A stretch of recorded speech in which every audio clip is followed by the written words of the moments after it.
하나님은 살아계십니다. 살아계신 주님이 오늘도 우리에게 꼭 필요한 말씀의 은혜 주실 줄을 믿습니다. 아멘. 우리 옆에 계신 분들에게 인사할까요? 천국 시민의 멋진 한 주가 됩시다. 아멘. 아멘. 천국 시민으로 멋진 한 주가 되시길 바랍니다. 오늘은 산상수훈, 벌써 이제 7장, 마태복음 7장인데요. 천국 시민의 마음 관리 두 번째 비판에 대한 말씀을 보도록 하겠습니다. 사실 이 주제는 제가 강해를 하기 위해 연구한 게 아니고요. 성경에 있는 우리 산상수훈의 순서대로 말씀을 보고 있는데요.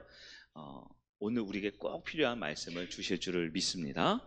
자, 말씀을 시작하겠습니다. 먼저 서론적으로 비판이 올라올 때, 여러분 어떠세요?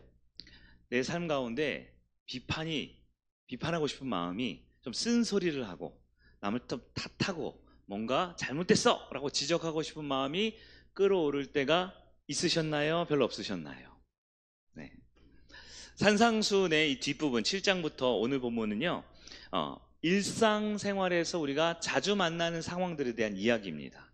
여러분, 몇 주 전으로 좀 돌아보면 우리가 제가 성지순례 가기 전에 두 번 전 설교 때 천국 시민의 물질, 즉 돈을 어떻게 쓰고 어떻게 벌고 하는지에 대한, 돈이 우리 일상에 너무나 가깝잖아요. 또 중요하잖아요. 그 말씀에 대한 지침을 들었습니다. 우리 지난주에는 염려와 걱정에 대한 말씀을 들었어요. 우리 아까 대표 기도하는 우리 집사님께서도 기도해 주셨지만, 우리가 염려하고 걱정하는 거 안 할 수 있으면 너무 좋은데 할 수밖에 없단 말이에요. 그럴 때 우리가 어떻게 염려하고 어떻게 걱정을 다스리는지 말씀을 들었습니다. 오늘은 비판에 대한 말씀이에요. 비판. 왜냐하면 여러분 이럴 때 있지 않아요? 누군가를 딱 볼 때 아무리 내가 참으려고 해도 이건 좀 한마디 해야겠어. 이럴 때 있지 않습니까? 이건 그냥 넘어갈 수 없는데 좀 쓴소리를 해서라도 이건 좀 바꿔야 될 것 같아. 이런 마음 들지 않습니까? 그냥 넘길 수 없을 때 우리는 비판을 할 수밖에 없는 우리네 사람들 관계의 모습이에요. 그럼 그럴 때 우리는 어떻게 비판해야 되는가? 비판이 없는 세상이면 너무 좋겠지만 저를 비롯한 우리 모두는 비판하게 되는데 어떻게 비판을 해야 하는가? 비판의 마음이 끌어오를 때, 한마디 하고 싶을 때 우리 주님께서 천국 시민은, 천국 백성은 어떻게 말해야 되는지를 오늘 본문을 통해서 우리에게 소개해주고 있는 거예요. 예수님이 뭐라 그러셨을까요? 1절, 우리 마태복음 7장 1절 보면 딱 잘라 말합니다. 비판하지 말라 하셨어요. 비판하지 말라. 딱 잘라 말합니다. 여러분, 비판하지 마세요. 네, 아멘 하면 이제 설교를 그냥 그만해도 됩니다. 비판 이제 안 하면 끝나는 거예요. 근데 그게 쉽지 않아요. 저도 설교를 준비하면서 왜 이런 말씀을 나한테 주셨지? 나 비판 엄청 잘하는데 생각이 드는 거예요. 근데 여러분, 사실 비판이라는 것이요, 긍정적인 면이 있습니다. 이 세상이 좀 발전하고 좀 나아지려면 비판적인 시각과 비판적인 사람의 모습이 필요해요. 내가 너무 소중히 여기는 사랑하는 형제가 눈앞에 보면 뻔히 잘못된 길로 가고 있어요. 이러면 안 되는데 어떻게 돼요? 괜찮아, 잘 될 거, 이렇게 해줄 거예요? 아니죠. 잘못됐으면 어떻게 해요? 그거 아니잖아 라고 얘기를 해줄 필요도 있다라는 거예요. 비판은 나쁜 게 아닙니다. 비판이라는 것은 어쩌면 우리에게 꼭 필요한 것이기도 해요. 여러분, 성경도 보면요, 우리 예수님이 쓴소리 하셨어요, 안 하셨어요? 예수님이 좀 싫은 소리, 쓴소리 하셨어요, 안 하셨어요? 엄청 많이 했어요. 지금도 살인하지 말라, 형제를 미워하지 말라 계속 말씀하고 있잖아요. 뭐 하지 말라. 주님이 쓴소리 하시죠. 여러분, 구약 성경을 보면 선지자들 많이 나오죠. 보통 마음 듣기에 편안하고 달콤하고 은혜로운 위로의 말 해줬어요? 쓴소리를 많이 했어요? 선지자분들도 이렇게 좀 좋은 소리 안 하신 것 같아요. 우리 이번 주에 큐티 하신 분들 보면 말라기 보면 뭐예요? 네? 하나님께서 말라기를 통해 하신 경고라 이렇게 말씀하고 있잖아요. 어떻게 보면 여러분, 성경 전체는 우리를 향한 쓴소리가 아닐까 이런 생각을 하게 됩니다. 성경에도 쓴소리가 있습니다. 왜 쓴소리를 할까요? 네, 필요하니까 하는 겁니다. 필요하니까. 그래서 여러분, 이 말씀과 조금 배치되는 것 같지만 사실 비판은 필요합니다. 비판은 필요해요. 근데 예수님께서는 오늘 본문에 딱 잘라 비판하지 말라 하셨어요. 여러분, 이 말씀을 우리가 이해할 때 단지 이제 문자적으로 해석하는 것을 좀 주의해야 합니다. 비판하지 말라. 그러나 이 비판하지 말라는 말에 더 깊은 의미, 우리에게 적용점을 이해할 줄 아는 더 성숙한 천국 시민의 모습을 갖기를 간절히 바랍니다. 오늘 본문 1절부터 우리 7절, 6절까지 말씀 보니까요, 비판하지 말라는 말에 속 깊은 의미가 있어요. 제가 크게 두 가지를 발견했는데, 첫 번째는 비판하지 말아야 하는 이유들에 대해서 설명합니다. 웬만하면 비판하지 않는 게 좋아요. 그 이유들을 먼저 말합니다. 그리고 더 나아가 두 번째, 비판하지 않는 게 좋긴 좋은데 그럼에도 불구하고 참고 했지만 그래도 꼭 비판을 해야겠다면 어떻게 해야 하는가, 이 두 가지로 나와 있어요. 네. 비판하지 말아야 하는 이유, 그리고 두 번째는 그래도 비판을 할 때는 어떻게 해야 하는가.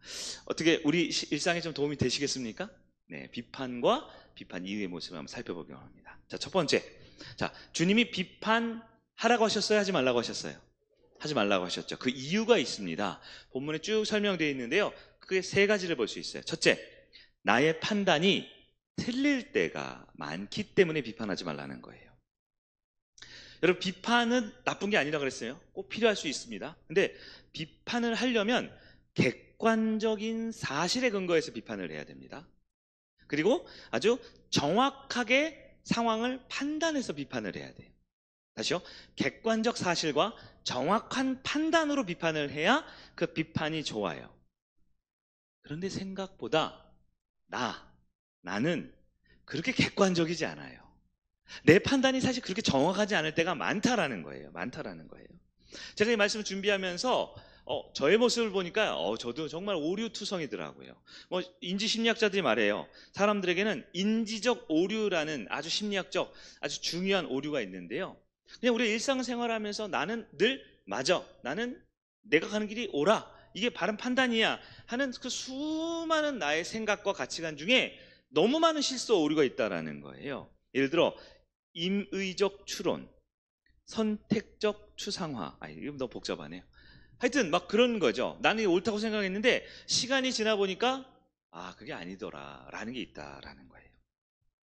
오늘 본문 3절 한번 읽어볼까요? 본문 3절 같이 봅니다. 시작. 어찌하여 형제의 눈 속에 있는 티는 보고 내 눈 속에 있는 들보는 깨닫지 못하느냐. 여러분, 보통 우리가 비판을 할 때, 누군가 그거 잘못됐어 비판할 때 그 사람의 눈에 들어있는 티를 보는 거예요. 커요, 작아요? 작죠. 근데 비판할 거리는 보면 맞는 것 같아요. 아무리 저 사람 멀쩡해도 그 눈 속에 있는 작은 티, 이거 잘못된 것 같아 라고 말을 하는데요, 그렇게 말해 정작 자기 자신에게 뭐가 있다고요?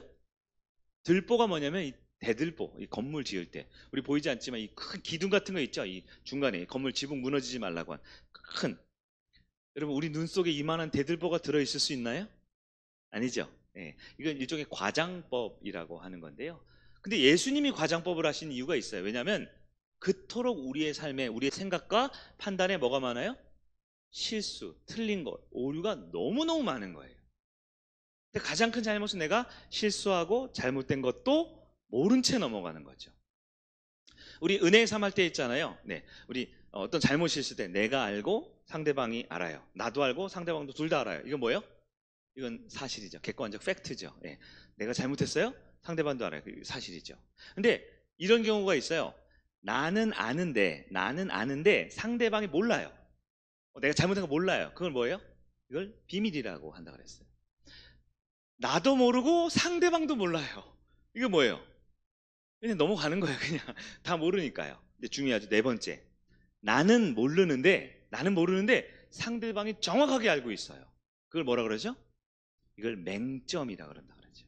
나는 모르는 거예요. 나는 아무리 봐도 몰라요. 내가 잘못했는지 아닌지도 몰라요. 근데 상대방이 잘 알고 있죠. 이런 게 바로 나의 맹점. 여러분, 우리는 맹점이 있습니까? 있다라는 거예요. 심지어 남의 눈에 티를 보면서 내 안에 대들보가 있는지도 모를 정도로 우리는 오류와 실수 투성이라는 겁니다. 그래서 비판할 수 있겠지만 웬만하면 안 하는 게 좋다. 왜냐하면 우리는 너무 많이 잘못되어 있으니까요. 자, 두 번째, 웬만하면 비판하지 말라고 주님이 하셨어요. 그 이유가 뭐냐? 비판은 뭐라고 되어 있죠? 부메랑이다. 여러분, 부메랑 아세요? 부메랑? 옛날에 드라마 속에 이런 게 있어요. 사랑은 다 아시네요. 저는 그걸 몰랐는데 말씀 준비하면서 이 웹서치 해보니까 나오더라고. 사랑은 돌아오는 거야. 뭐예요 그게? 떠나간 연인이 오라는 뭐 그런 건가요? 하여튼 뭐 그런 것 같아요. 이렇게 부메랑을 던지면, 저는 이 부메랑을 그 아웃백 스테이크하우스 가서 봤어요. 이 부메랑 기억자 있죠 이거. 이렇게 어떻게 이게 무슨 뭐 과학 원리가 있다 그러더라고요. 기압차를 이용한. 그래서 아주 강하고 낮게 빠르게 던지면 이 그 부메랑 아래쪽의 압력과 위쪽의 압력이 갑자기 차이가 나면서 순간 이 부메랑이 솟구쳐 올라서 잘하면 이게 나에게 다시 돌아올 수 있대요. 해본 적은 없습니다. 아무튼 부메랑이라는 게 뭐예요? 나는 상대방을 향해서 뭔가 던졌는데 그게 어떻게 돼요? 돌아온다라는 겁니다. 돌아온다라는 거예요. 우리 1절 말씀 한번 볼까요? 1절 시작. 비판을 받지 아니하려거든 비판하지 말라. 본문이 이렇게 되어 있는데 사실 원문을 자세히 보면 이렇게 되어 있어요. 비판하지 말라. 안 그러면 네가 비판받는다. 이렇게 되어 있어요. 비판하지 말라는 얘기죠. 2절입니다. 2절 시작. 너희가 비판하는 그 비판으로 너희가 비판을 받을 것이요 너희가 헤아리는 그 헤아림으로 너희가 헤아림을 받을 것이니라. 이게 뭐예요? 심는 대로 거둔다라는 거죠. 가는 말이 고와야 오는 말이 곱다라는 거죠. 여러분, 비판 좀 긍정적이에요, 부정적이에요? 부정적이죠. 헤아림은요,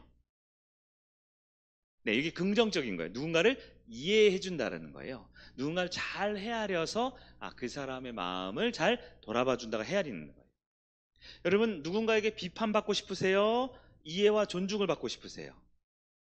그럼 그렇게 하라는 겁니다. 왜냐하면 사람의 말은 부메랑처럼 던진 그대로 돌아오기 때문이라는 거예요. 내가 비판받고 싶지 않지만 비판을 해요. 이게 안 되는 거예요. 내가 한 만큼 돌아오게 되는 거예요.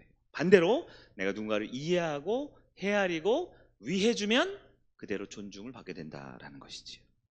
여러분, 우리 주님의 마음은 사랑하는 천국 백성들이, 사랑하는 주님의 자녀들이, 즉 내 아들, 내 딸들이 비판받고 비난받고 정죄받으면서 살고 싶으실까요?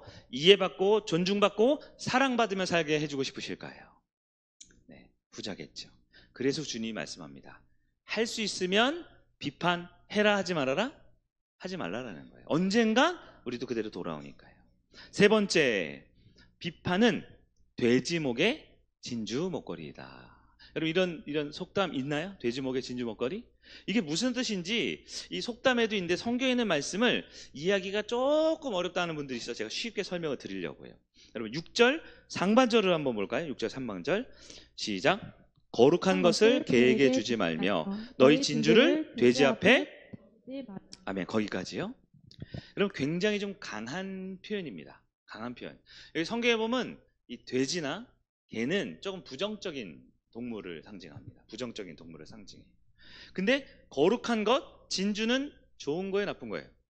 뭐 좋은 거죠. 그러니까 좋은 거를 좀 부정적인 상황에 주지 말라, 이런 표현 같은데요. 뭐 개, 돼지 나오고 막 굉장히 좀 강한데요. 이런 거죠. 거룩한 것일수록 필요 없는 개에게 주면 안 되고, 진주, 보석이죠. 좋은 것일수록 돼지에게 주지 말라, 이런 말인데요. 여러분, 한번 이 본문의 의미를 보자고요. 여러분, 거룩한 것, 진주, 이게 뭘까요? 거룩한 게 뭐예요? 진주, 이게 뭐예요? 오늘 본문에 다 있는데 거룩한 게 뭐예요? 진주, 이게 뭐예요? 그게 비판입니다. 비판.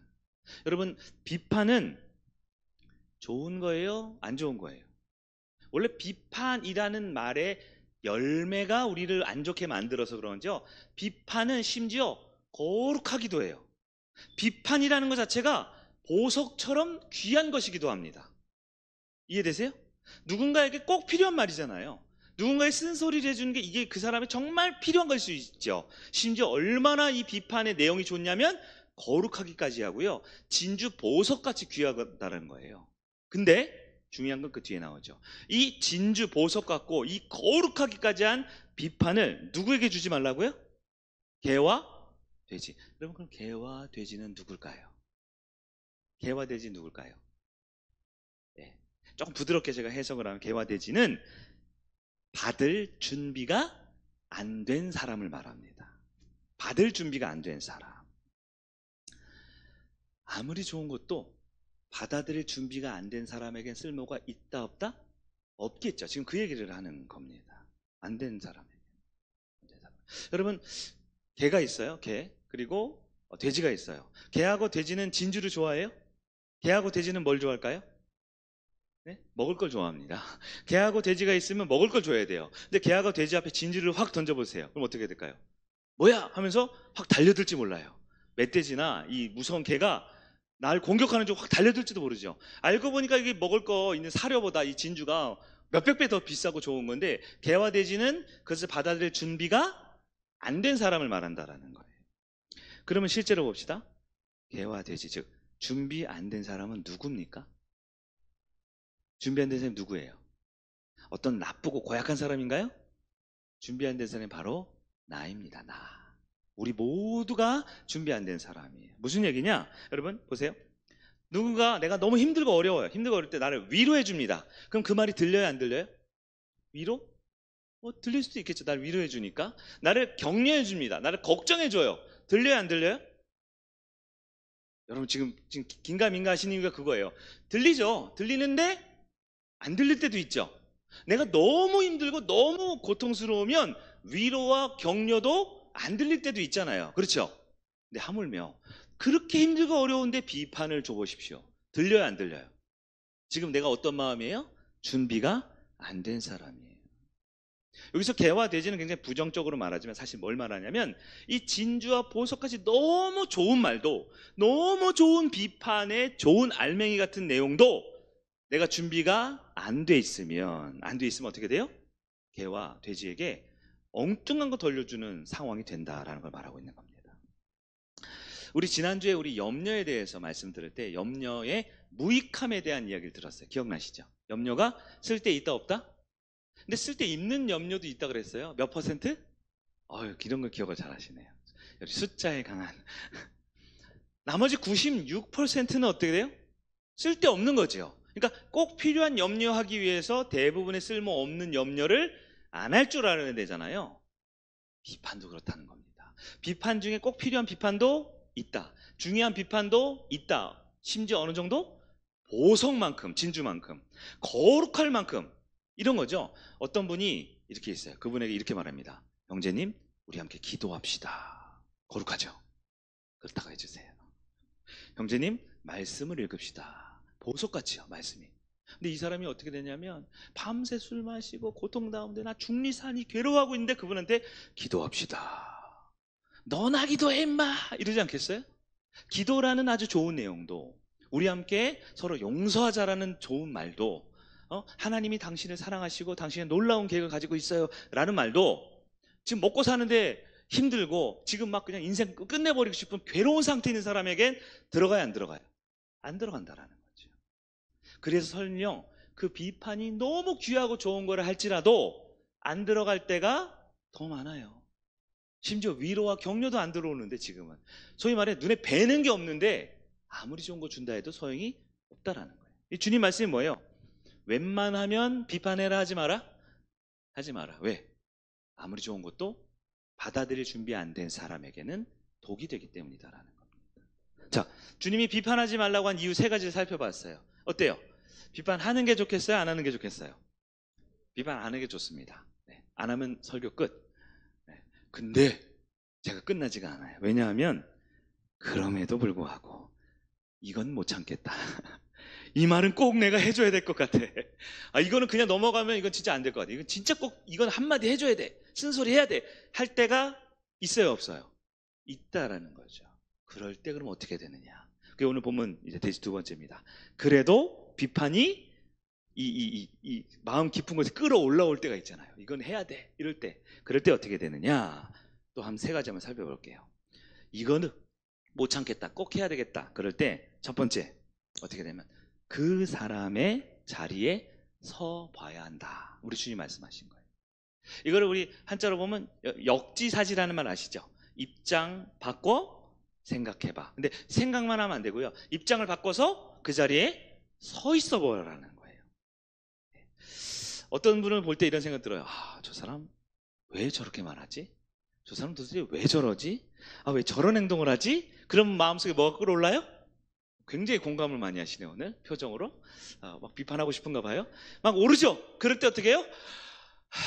심호흡을 한번 하고 비판을 해야 되는데 하기 직전에 딱 한 가지만 해보자는 거예요. 뭐예요? 그 사람 입장에 한번 대보자라는 거예요.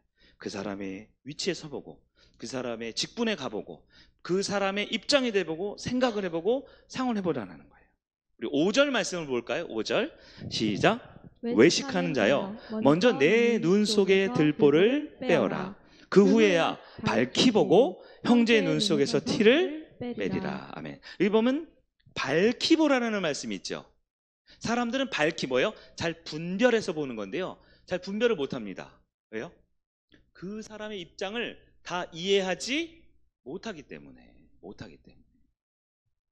외식하는 자라고 시작합니다. 외식이 뭐예요? 위선이죠. 뭐예요? 자기 입장만 생각하는 거예요.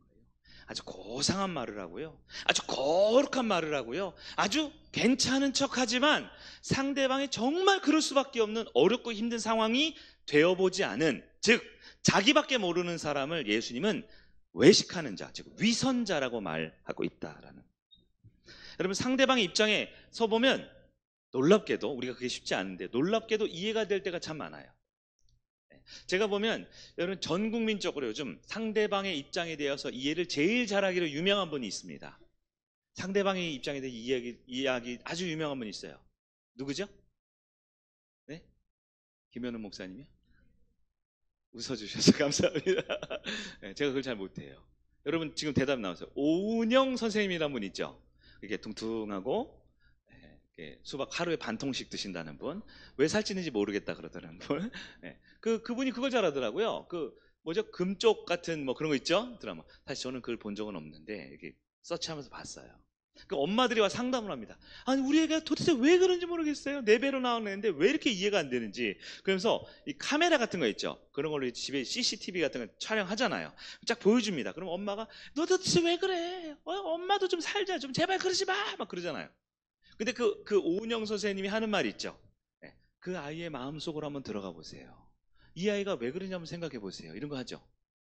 근데 저는 그건 봐도 잘 안 될 것 같긴 한데, 근데 그렇게 해보라는 거예요. 자, 좀 더 쉽게, 우리 남자분들 이번 주에 축구 시합이 있었습니다. 맞죠?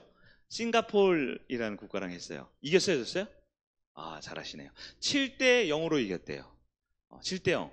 괜찮죠? 근데 얼마 전에는 또 이제 동남아권에 있는 여러 우리보단 좀 한 수 아래란 나라가 막 비긴 적도 있죠. 그럴 때 남자분들 제일 많이 하는 얘기가 뭐예요? 야, 쟤 좀 빼. 야, 그것밖에 못하냐? 그러면서 꼭 하는 말 있죠. 밥 먹고 공만 차는 놈들이 그것도 못해. 이런 얘기하죠.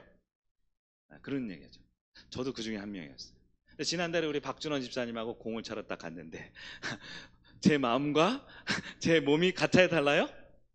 봤어요? 어떻게 잘하셔요? 네, 생각이 달라요. 축구를 보면 이게 척척척척척척 할 것 같은데 그게 잘 안 되는 거죠. 제가 뛰어보니까 겸손해져요. 안 되는구나. 무슨 얘기냐? 내가 딱 그 자리에 서보면 의외로 뭐 생각하고 판단할 것도 없어요. 아, 이게 이럴 수밖에 없구나. 저 사람이 그럴 수밖에 없었구나 라는 부분이 상당히 이해가 된다라는 거예요. 그 사람이 이해가 되면 비판할까 안 할까요? 같이 울고 같이 웃고 같이 이야기를 나누게 되겠죠. 우리 주님이 하신 말씀이 이겁니다. 그럼에도 불구하고 비판이 올라올 때 첫 번째 뭐라고요? 네, 역지사지. 그 사람 입장에 한 번만 서봐라라는 거예요. 자, 그 사람 입장에 서봤습니다. 근데도 그래도 이건 얘기해야 될 것 같아. 이건 진짜 아닌 거야. 내가 아무리 생각해도 내가 너 입장에 대봤는데 그래도 이건 아니야. 그 얘기해야 돼. 그럴 때 어떻게 돼요? 두 번째, 그 사람에게 내가 어떤 존재인지 한번 생각해 보라 라고 주님 말씀합니다. 자, 상대방의 입장을 헤아려 봤어요. 근데 이해는 좀 되지만 그래도 이거는 내가 한마디 해야겠어. 이거는 이대로 가면 좀 안 될 것 같아. 그럴 때 있죠. 그럴 때 두 번째, 말하기 전에, 비판하기 전에 뭘 해야 되냐? 내가 비판하고 싶은 그 사람 있죠? 그 사람에게 나는 어떤 사람인가? 요거를 꼭 생각해야 된다는 거예요. 이게 무슨 얘기냐? 여러분, 보통 비판하고 싶을 때 그 사람의 잘못된 부분이 보이죠? 실수한 부분이 보이죠? 그럼 어떻게? 우리는 그것을 아주 매의 눈이 아니에요. 막 최첨단 MRI 장비가 눈에 달려 있어요. 그래서 머리끝부터 발끝까지 쫙 스캔을 하면서 말투와 표정과 막 모든 것을 낱낱이 파헤쳐서 비판거리를 찾아야 못 찾아요? 그렇게 찾죠. 그래서 우리가 보통 비판할 때는 누구를 봐요? 상대방을 봅니다. 뭐 나를 봐요, 나를 보기는. 상대방을 보죠. 저 사람 저거 잘못됐어. 1번, 2번, 3번, 4번 내가 지금 참는 거야. 200가지 중에 내가 2가지만 얘기한다. 그러면서 그 사람의 모습을 보죠. 근데 그게 맞지만 그래서 내가 한마디 할 때 하기 전에 뭘 보라고요? 그 사람에게 내가 누구인지를 봐야 된다는 얘기예요. 쉽게 얘기할게요. 사람에게는 좋은 비판이 들리는 게 아니고요. 좋은 사람이 하는 비판이 들리게 돼 있어요. 다시요. 내가 아무리 좋은 이 진주와 같은 거룩한 비판을 가지고 있어도 이 비판이 기승전결, 서론, 본론, 결론 완벽해요. 그냥 눈물 없이 못 들을 만큼 완벽한 작품의 비판이 있어도 이 좋은 비판이 그 사람한테 받아들여지는 게 아니라 좋은 사람이 하는 비판이 받아들여지게 된다는 거예요. 합리적으로 이성적으로 잘 갖춰진 비판이 아니라 먼저 누가 받아들여져야 된다? 내가 그 사람에게 받아들여져야 되는 거예요. 쉽게 말해 저 사람이 나를 좋아하면, 그 사람이 나를 용납해 줬으면, 우리가 신뢰를 하면 내가 하는 말이 들어가요, 안 들어가요?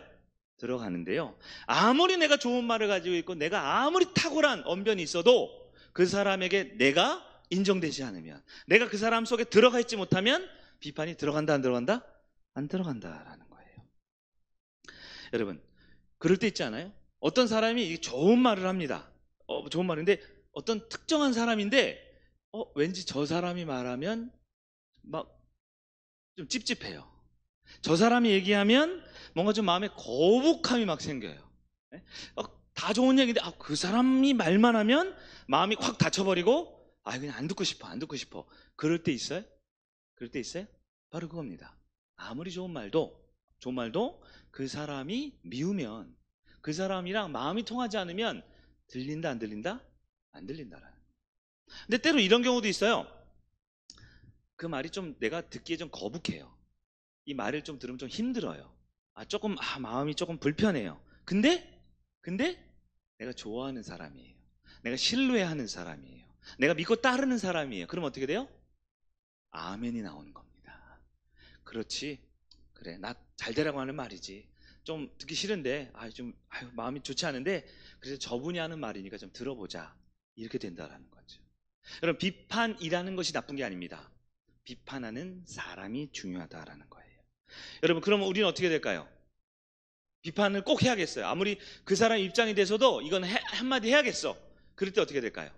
그 비판의 말보다 내가 그에게 더 나은 존재가 되는 게 가장 좋은 비판이요, 그 사람의 권면이 된다라는 겁니다.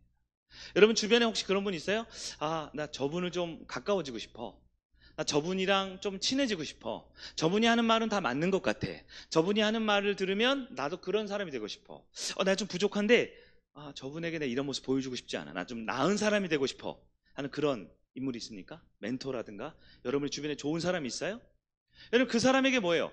그 사람의 존재 자체가 나에게 위로와 비판이 되는 거예요.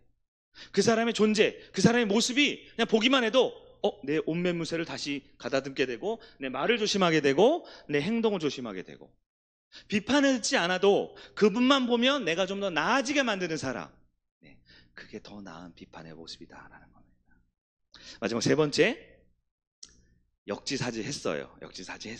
그리고 딱 보니까 그 사람이랑 나랑 관계가 되고 있어요. 내가 말하면 먹힐 것 같아요. 그럴 때 이제 마지막까지 왔어요. 그럴 때 어떻게 비판을 해야 될까요?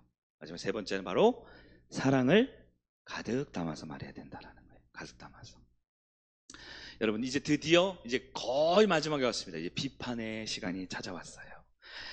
이 말을 하면 어쩌면 상대방이 조금 상처받을지 몰라요.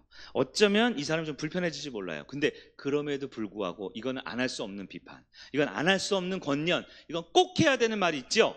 그럴 때는 마지막 말을 할 때 내 마음에 무엇을 가득 담아야 된다? 사랑을 가득 담아야 된다.